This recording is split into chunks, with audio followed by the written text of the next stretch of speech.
आज की डेट में खुद को स्वयं को कहते हैं सन ऑफ बिहार, मनीष कश्यप नहीं आती, चूंकि मैं मिसेस इंडिया हूँ। बबीता मिश्रा रूबरू ने मुझे ये टैग दिया है और मैं अपने बलबूते पे मैंने ये मुकाम हासिल किया। तो और खुद से अगर मैं मिसेस इंडिया बन जाऊं तो ये हंसीने वाली बात हुई ना। मुझे कोई टैग नहीं दे और खुद मैं मिसेस इंडिया का बाजार से जाऊं और वो क्राउन खरीद के पहन, तो क्या हम मिसेस इंडिया बन जाएंगे? बिल्कुल नहीं। बिहार में हमारे क्या महापुरुष नहीं जन्मे हैं?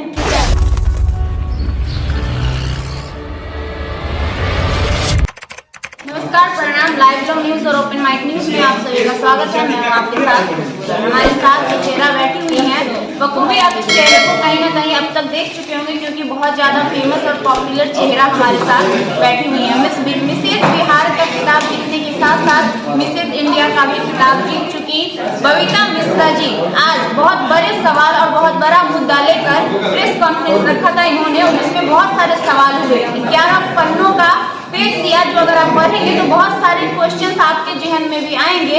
उसके बारे में हम बाद में बात करेंगे। सबसे पहले हम जानना चाहेंगे आखिर ऐसा क्या प्रॉब्लम हुआ कि बबीता मिश्रा जी को प्रेस कॉन्फ्रेंस रखना पड़ा अपनी बातों को रखने के लिए। बबीता मैम, सबसे पहले तो आपका स्वागत है। और कैसी हैं आप? लेकिन जिस हिसाब से आपको आज प्रेस कॉन्फ्रेंस रखना पड़ा है, मैंने जो सवालें सुनी हैं, आपकी बातें सुनी हैं, उसके हिसाब से इन शॉर्ट में आप बताएंगी कि आखिर ऐसा क्या हुआ कि अचानक से आपको ये करना पड़ा? नहीं, मैं नहीं आती किसी मीडिया को, क्योंकि मैं मीडिया की खबर से हमेशा दूर रहती हूँ। मैं मिसेस इंडिया हूँ और नवंबर में आई थिंक मुझे न्यूजीलैंड भी जाना है, तो मैं इस मामले से दूर रहना पसंद करती हूँ, क्योंकि हमें भारत को की प्रतिनिधित्व करनी होती है और इन सब मैटर में मैं दूर रहती हूँ। लेकिन आज मेरे अस्तित्व, मेरे खुद के पहनावे पर किसी ने कीचड़ उछाला, इसलिए मुझे यहाँ आने की बहुत बड़ी मजबूरी हुई। वो अगर फोन उठा लेते तो शायद मैं यहाँ नहीं आती। जब उन्होंने कहा कि सोशल मीडिया ही तय करेगा, तो मैंने सोचा कि भाई सोशल मीडिया में ही आके बता दूं हमारा संविधान, मेरा कपड़ा पे क्या ऐसा, हमने क्या कपड़ा पहन लिया जो तुम्हें क्या दिख गया। मैं वो छोटे छोटे बच्चे थे, उसके सामने मैंने अपने बच्चों के साथ रील बनाई, और सोनू में और मेरे सिवाय में क्या फर्क है ये बता। अच्छा मैम, सवाल उठता है कि जब हमारा संविधान हमें कपड़े पहनने की आज़ादी देता है, जब हमारा संविधान कहता है कि हम अपनी इच्छा के अनुसार, हम अपनी मर्जी के अनुसार पहनावे पहन सकते हैं, यहाँ पर लड़के जब हर तरीके के कपड़े पहन सकते हैं, तो जब सवाल लड़कियों का आता है तो लड़कियों के कपड़े पर सवाल क्यों उठता है? तभी तो आज ऐसी ओछी मानसिकता आज भी हमारे बिहार में है। इसीलिए हमारा बिहार कहीं न कहीं जो आज भी गांव है, वहाँ की बच्चियाँ अपने आप को इस तरीके का कपड़ा, जीन्स पैंट पहनना या शर्ट पहनना या इस तरीके का परवरिश उनके साथ नहीं हो पाता, क्योंकि वहाँ अभी भी इतनी ही ओछी चीज़ों के कारण, मतलब ओछी मतलब हरकत जो लोग करते हैं कि ये छोटा कपड़ा पहनना। अरे अभी भी क्या हम 1857 में जिए या फिर हम 1847 में? अब हम 21वीं सदी के बच्चे हैं, हमारी बच्चियां बड़ी होगी, उसका अपना अधिकार है। जब माननीय नीतीश कुमार जी ने महिलाओं को अपना अधिकार दिया है पहनावे पर, वो कुछ भी पहन सकती है। माननीय नीतीश कुमार जी महिलाओं को बहुत आगे बढ़ाते हैं, तो फिर आप टांग क्यों खींचते हैं? आप बिहार के पीछे क्यों खींचना चाहते हैं? उन बच्चियों का पैर क्यों खींच रहे हैं जो आगे बढ़ने की कोशिश कर रहे हैं? अच्छा, कौन है मैम ऑन कैमरे पे? आप उनका नाम बता सकती हैं और क्या उन्होंने कहा? इस बात का प्रूफ आपके पास है? मैं आपको प्रूफ प्रोवाइड करवा दूंगी। मेरे पास उनके ऑडियो हैं, और जो अपने आप को आज के डेट में खुद को स्वयं को कहते हैं सन ऑफ बिहार, मनीष कश्यप। मैं नहीं आती, चूंकि मैं मिसेस इंडिया हूँ। बबीता मिश्रा रूबरू ने मुझे ये टैग दिया है और मैं अपने बलबूते पे मैंने ये मुकाम हासिल किया। तो और खुद से अगर मैं मिसेस इंडिया बन जाऊं तो ये हंसीने वाली बात हुई ना। अगर मुझे कोई टैग नहीं दे और खुद मैं मिसेस इंडिया का बाजार से जाऊं और वो क्राउन खरीद के पहन, तो क्या हम मिसेस इंडिया बन जाएंगे? बिल्कुल नहीं। बिहार में हमारे क्या महापुरुष नहीं जन्मे हैं? बताइए। कौन से महापुरुष का नाम आप जानती हैं बिहार में? बिहार में कई डॉक्टर राजेंद्र प्रसाद भी हमारे हैं। क्या वो बिहार के महापुरुष नहीं थे? वो आइकॉन नहीं है? वो सन ऑफ बिहार नहीं है? चाणक्य वो सन ऑफ बिहार नहीं है? बताइए, आप भूल जाएंगे गिनती करते करते कि हमारे यहाँ कितने महापुरुषों ने जन्म लिया। शायद मैं भी भूल जाऊँ।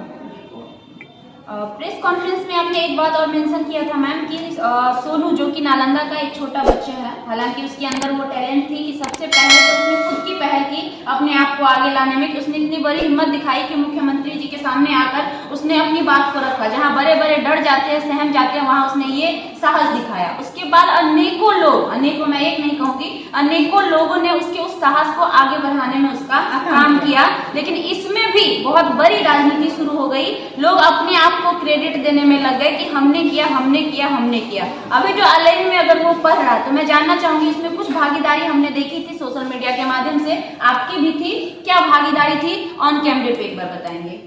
देखिए, सोनू बहुत टैलेंटेड लड़का है, नो डाउट। उसने अपनी अंधेरे को चीर के अपनी रास्ते उसने खुद तैयार किए। उसको किसी बबीता मिश्रा और ने उसको आगे बढ़ाने का काम नहीं किया, लेकिन उसने एक माननीय नीतीश कुमार से 2 शब्द बोले थे, वो शब्द उसका हिट कर गया।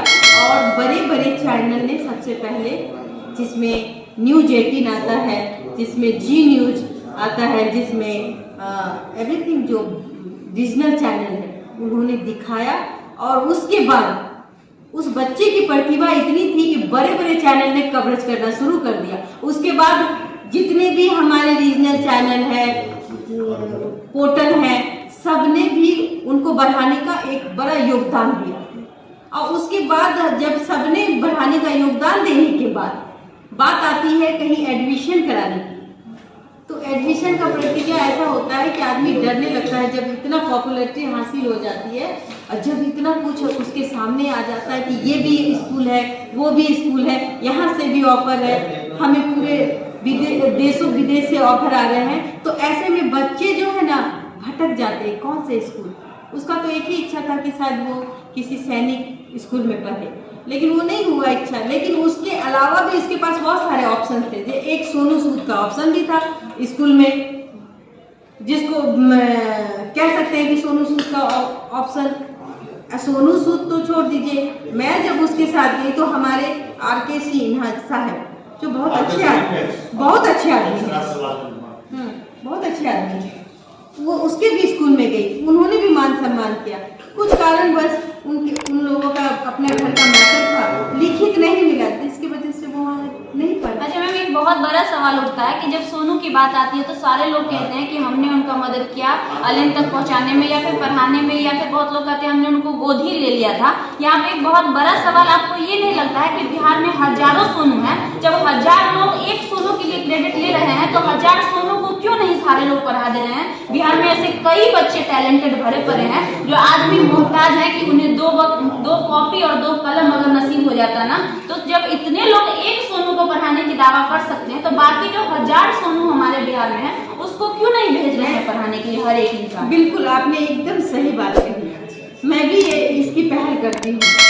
मैं भी मैं महिला कल्याण संस्थान NGO है हमारा, मैं उसकी प्रदेश अध्यक्ष हूँ। लेकिन हमने भी पहल किया, और मैं भी बहुत सारे ऐसे काम करती हूँ जो मीडिया के सामने नहीं लाती और ना बताना चाहती हूँ, क्योंकि बच्चे का भविष्य होता है। बच्चों को भविष्य के सामने मैं उसके साथ खिलवा ली, क्योंकि मैं एक माँ हूँ। माँ होने के कारण मैं हर बच्चों को नहीं दिखाती। रही बात सोनू की, तो सोनू पर हमने कोई मेहरबानी नहीं की, सोनू पे हमने कुछ ऐसा नहीं किया। सोनू खुद अपने रास्तों को चीरा। सोनू आप हर घर में सोनू बना दीजिए ना, क्या दिक्कत है? बिल्कुल सवाल नहीं उठता। हर एक पत्रकार की इतनी हिम्मत है कि वो खुद जाकर के किसी छोटे स्कूल में भी उस बच्चे का एडमिशन करा दे, खुद जाकर के करवा दीजिए। तो सर एक ही सोनू को क्यों सारे लोग कह रहे हैं? क्या करिएगा, क्रेडिट का जमाना है, लोग क्रेडिट लेते हैं। अच्छा, एक और सवाल, आखिरी सवाल करना चाहेंगे मैम। अभी जो है कहा जाता है कि अररिया में एक लड़की जिसका मैटर उठा था वहाँ हजारों पत्रकार पहुंच गए। इससे पहले सोनू का वहाँ था, वहाँ भी हजारों पत्रकार पहुंच गए। एक रेखा नाम की लड़की जो पटना के कोने में पड़ी हुई है, पटना में ही 48 मोड़ वो मौजूद है और उसको इवन अभी तक न्याय नहीं मिला है। ना ही महावीर आरोग्य संस्थान के डॉक्टर को सजा मिली है, ना ही उस नर्स को सजा मिली है जिसकी गलती की वजह से उसका एक हाथ गंवाना पड़ा और आज भी वो पड़ी हुई है, इंसाफ का गुहार लगा रही है। ये हजारों पत्रकार जो दावा करते हैं कि हम सोनू को ऊपर लाए हैं, अगर छोटू आरती को इंसाफ दिलाए हैं, फलाने को इंसाफ दिलाए हैं, तो फिर एक रेखा जो पटना के शहर में उनकी आंख के सामने में बैठी हुई, जहाँ बिहार के सारे पदाधिकारी रहते हैं, उसको इंसाफ क्यों नहीं मिला? मैं बता। अच्छा मैम, कहीं ना कहीं आप मिसेस बिहार भी हैं और मिसेस नहीं, मिसेस बिहार मिसेस बिहार रह चुकी हूँ, अभी मिसेस रूबरू Mrs India face of beauty international का खिताब मुझे आपको मिला है। मिसेस बिहार आप रह चुकी हैं। एक मिसेस बिहार होने के नाते कहीं ना कहीं बिहार में बहुत बड़ी आपकी एक अलग पहचान है और बिहार का एक दायित्व भी आपके ऊपर है। क्या पहल होगी बिहार के लिए, बिहार की लड़कियों के लिए आपके ओर?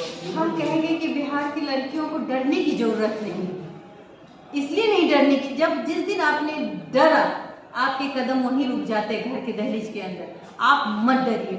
आपको अगर थोड़ा सा भी लगता है कि आपके पेरेंट्स आपका साथ नहीं देते, ऐसा कोई नहीं है जो घर में एक भी तो रहता है, एक भी सदस्य ऐसा होता है जो आपके दिल के करीब होता है, वो साथ दे देगा ना, तो आप खुद ब खुद बाहर। आज हम कहीं, अगर आज हम मिसेस बिहार बने या मिसेस इंडिया बने या आज हम भारत को प्रतिनिधित्व करने बाहर जाएंगे, तो इसका कहीं ना कहीं श्रेय जो है मेरा पहला कदम मेरे माँ बाप ने ही मुझे बढ़ाया।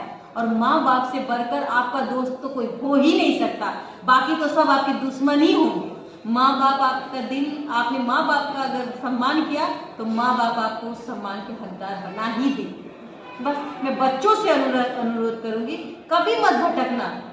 हमारी बेटियां कभी नहीं भटके, बिहार की खास करके। आप अपना मुकाम हासिल करें और डट के और सच्चे। अगर किसी चीज की दिक्कत हो तो बबीता मिश्रा से संपर्क करें। मैम आपने कहा आप एक लोक गायिका भी हैं, मैं चाहूँगी कोई भी 2 लाइन आप दर्शकों के लिए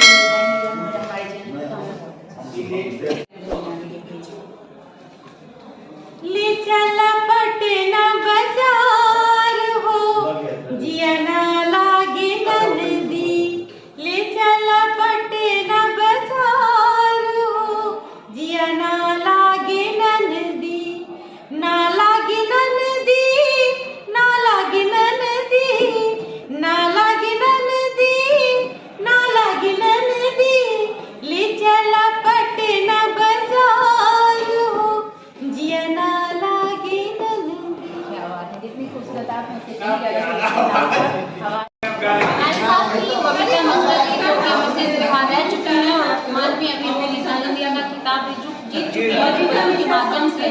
और अभी हमने उनसे खास बातचीत की बिहार के कुछ मुद्दों पर जिसको लेकर लगातार कंट्रोवर्सी अभी छिड़ रहा है।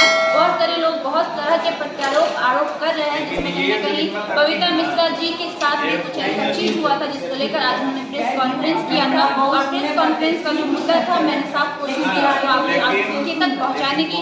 बाकी देखते रहिए लाइव न्यूज़ और ओपन माइक आगे की अपडेट्स के लिए।